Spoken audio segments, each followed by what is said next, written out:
की धड़कन वो कहते हैं कि तेज धड़कने लग गई है। आप सभी लोग वाकिफ हैं कि हार्ट की नाड़ियों में ब्लॉकेज डेवलप हो जाता है, उसकी वजह से सीने में दर्द होता है, पसीने आते हैं, हम तुरंत इमरजेंसी में रश करते हैं। तो दिल की धड़कन आमतौर पे 60 से 100 के बीच में धड़कती है।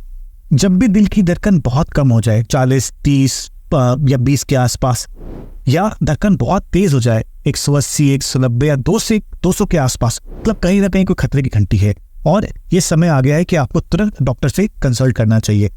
नमस्ते, हैप्पी हेल्थ पॉडकास्ट में आप सभी का स्वागत है। इस सीरीज में हम लगातार कुछ न कुछ आपके लिए नया लाते रहते हैं। आज हम लेके आए हैं दिल से जुड़ी बीमारियों से रिलेटेड जानकारियाँ।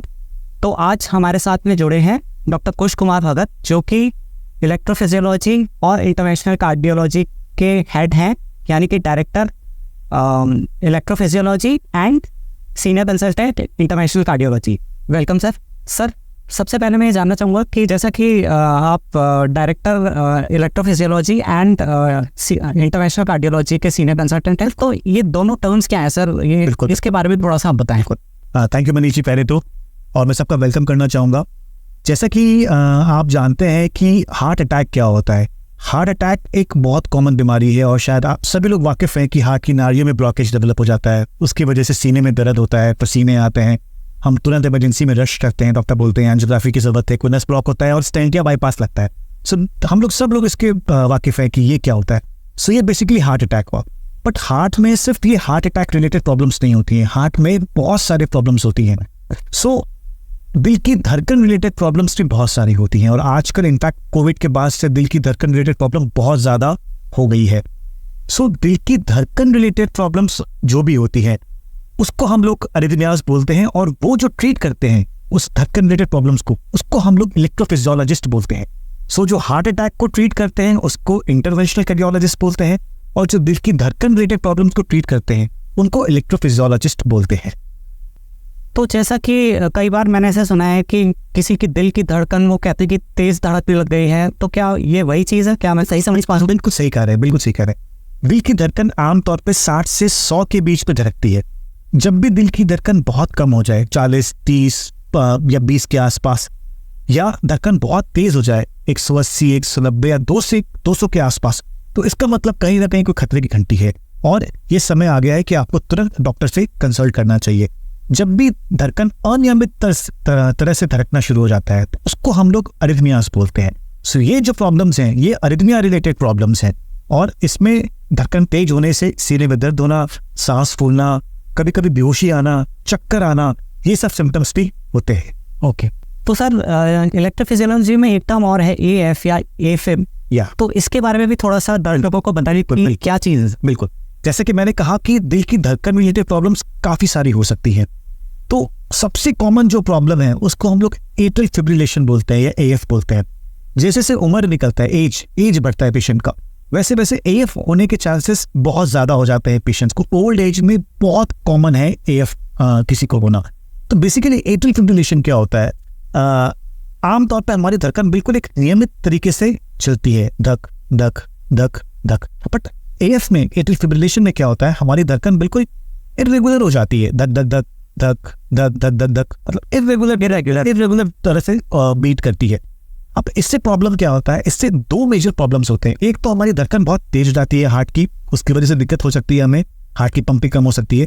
बट सबसे इंपॉर्टेंट प्रॉब्लम एट्रियल फिब्रिलेशन से क्या होता है? लकवा मारना। दिल में एट्रियल फिब्रिलेशन की वजह से क्लॉट्स डेवलप हो जाते हैं, खून का थक्का जम जाता है, और वो जो खून का थक्का है वो ब्रेन में माइग्रेट कर जाता है, और ब्रेन में माइग्रेट करने की वजह से पेशेंट को लकवा मार जाता है। सबसे इन्फेक्टेड कॉमन कॉज जो हम लोग स्ट्रोक या लकवे को बोलते हैं वो एट्रियल फिब्रिलेशन ही है। बहुत कॉमन है एट्रियल फिब्रिलेशन से स्ट्रोक होना। जैसा आपने AFib के लिए बताया, तो इसके लिए मतलब इसका ट्रीटमेंट क्या है? कैसे लोग पहचाने कि किसी को AFib हो गया है और कब डॉक्टर के पास में आ जाए सही समय पर इलाज करा ले? या कोई प्रिवेंटिव तरीका भी है कि हो ही ना, मतलब अगर किसी तरीके से? बहुत सही। एट्रियल फिब्रिलेशन को डिटेक्ट करने का एकमात्र उपाय है ECG करा के कोई भी पेशेंट, डॉक्टर ये बता सकता है कि पेशेंट को एट्रियल फिब्रिलेशन है कि नहीं है।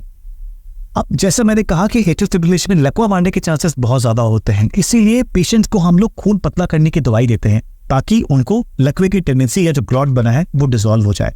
एट्रियल फिब्रिलेशन का इलाज पॉसिबल है। बिल्कुल पॉसिबल है। इनफैक्ट एक नई टेक्नोलॉजी है एट्रियल फिब्रिलेशन को ट्रीट करने के लिए, जिसको हम लोग क्रायो एब्लेशन बोलते हैं। सो इसमें हम लोग क्या करते हैं, जो अबनॉर्मल सर्किट्स है जो हार्ट में बेसिकली हमारे इलेक्ट्रिकल वायर्स होते हैं, और जब ये वायर्स शॉर्ट सर्किट कर जाते हैं तो हमारी धड़कन अनियमित हो जाती है। तो जो ये अबनॉर्मल सर्किट्स है हार्ट में, उसको हम लोग एक वायर ले जाके या बलून ले जाके, उस बलून से हम लोग ठंडा एनर्जी देके उसको पूरा डिस्ट्रॉय कर देते हैं, जिसको हम लोग क्रायो एब्लेशन बोलते हैं। ये एक लेटेस्ट टेक्नोलॉजी है। इनफैक्ट इंडिया में कुछ गिने चुने सेंटर्स ही है जहाँ पर ये मशीन भी अवेलेबल है, और राजस्थान में मैं गर्व से बताना चाहूँगा कि हमारा एक सेंटर है जहाँ पर ये मशीन अवेलेबल है। और ये जो ट्रीटमेंट है हम लोग दिन रात करते हैं, इससे एट्रियल फिब्रिलेशन ट्रीट हो जाता है और बार बार AF होने के चांसेस बहुत कम हो जाते हैं। तो एक नया टेक्नोलॉजी है और डेफिनेटली पेशेंट्स को इससे बेनिफिट मिलता है।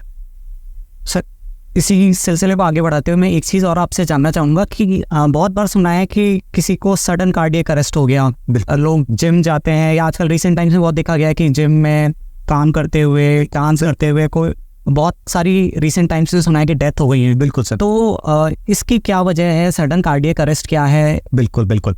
सो हार्ट पे जैसे मैंने आपको हार्ट अटैक बताया कि नाड़ी ब्लॉक हो गई, उस पेशेंट को हार्ट अटैक, सीने में दर्द हुआ, स्टेंट लग गया, बाईपास लग गया, ठीक हो गया। धड़कन रिलेटेड प्रॉब्लम बताई मैंने, अरिथमियास, धड़कन तेज हुई, हमने क्रायो एब्लेशन किया।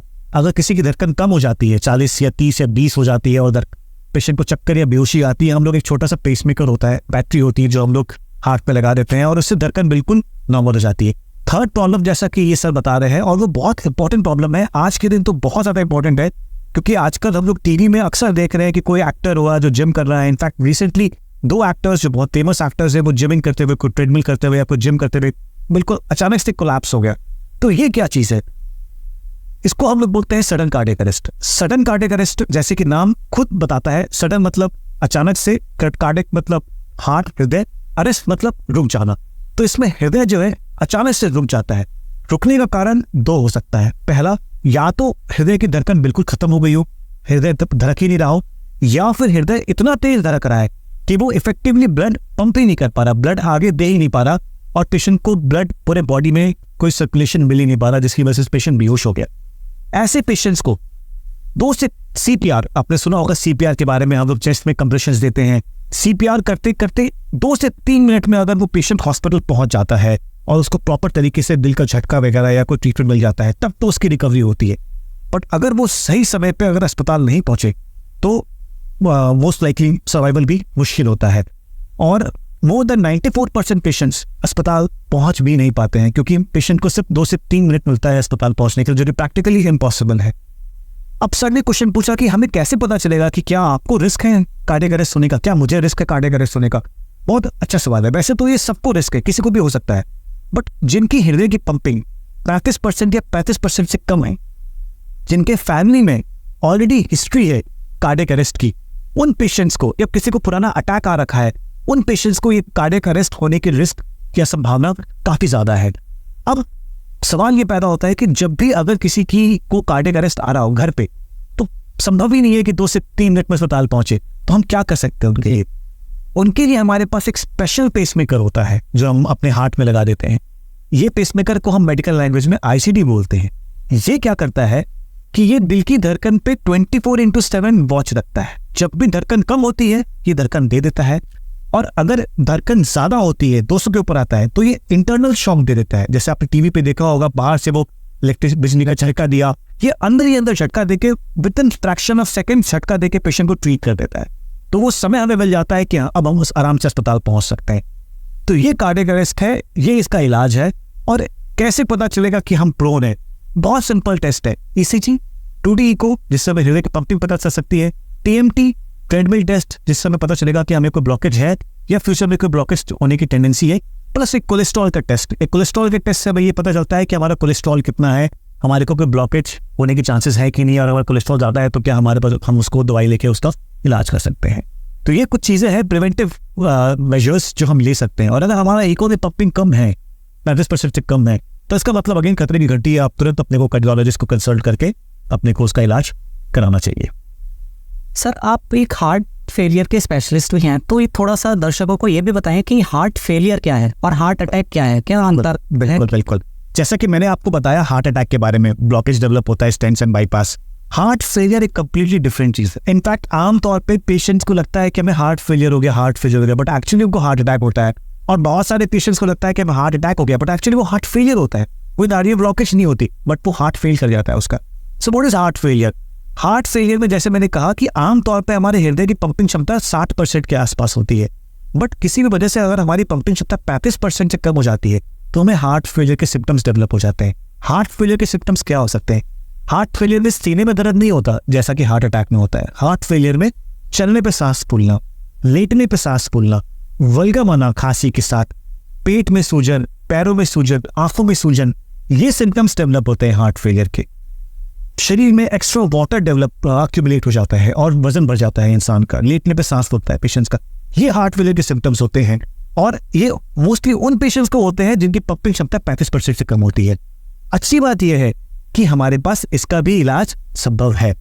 आजकल बहुत सारे अच्छे मेडिकेशन से दवाइयां आ गई हैं जो हार्ट फेलियर के सिम्टम्स को भी ठीक कर देती हैं और हार्ट फेलियर के पंपिंग को भी इंप्रूव करती है। प्लस हमारे पास कुछ ऐसे स्पेशल पेसमेकर्स भी है जो कि हार्ट की पंपिंग को भी इंप्रूव करती है। हालांकि वो सब पेशेंट्स में नहीं काम करती, कुछ सेलेक्टेड पेशेंट्स में ही वो पेसमेकर काम करती है। उसको हम लोग अपने मेडिकल लैंग्वेज में CRT कहते हैं, कॉम्बो डिवाइस कहते हैं। ये हृदय की पंपिंग जो ऐसे पंप कर रही है हार्ट, उसको बिल्कुल नॉर्मल करके ऐसे पंप करने की कोशिश करती है।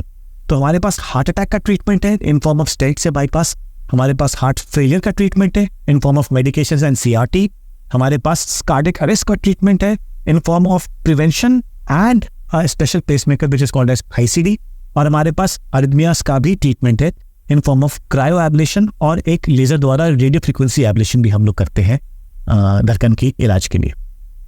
सर जाते जाते मैं एक सवाल और जानना चाहूँगा आपसे, कुछ दर्शकों को आज कुछ टिप्स दे दें कि किस तरीके से क्या ध्यान रखा जाए। बिल्कुल, prevention is better than cure, ये आप लोगों ने बहुत सुना होगा और ये हार्ट में सबसे ज्यादा एप्लीकेबल है। मैं फिर दोहराना चाहूंगा, ECG, 2D echo, treadmill test और कोलेस्ट्रॉल का टेस्ट, ये 4 बिल्कुल बेसिक टेस्ट है जो आजकल हर दूसरी गली में इस डायग्नोसिस सेंटर्स में अवेलेबल है।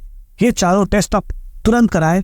कोई भी पेशेंट, कोई भी व्यक्ति अगर 30 साल से ऊपर है, आजकल हार्ट की कोई एज बैरियर नहीं रह गया। पहले हम लोग सोचते थे कि 60 साल 70 साल में, आजकल 20-20 30 साल के लड़कियां आ रहे हैं हार्ट अटैक लेके। तो कोई भी पेशेंट अगर 30 ईयर्स से ऊपर है, किसी को फैमिली हिस्ट्री है, तो तुरंत ही जांच कराए और अगर जांच में प्रॉब्लम आता है तो कंसल्ट करें, और अगर जांच नॉर्मल आता है तो हर साल 2 साल में ये टेस्ट रेगुलर बेसिस पे कराते रहे कि अपने को फ्यूचर में कोई प्रॉब्लम डेवलप होने वाली है कि नहीं है।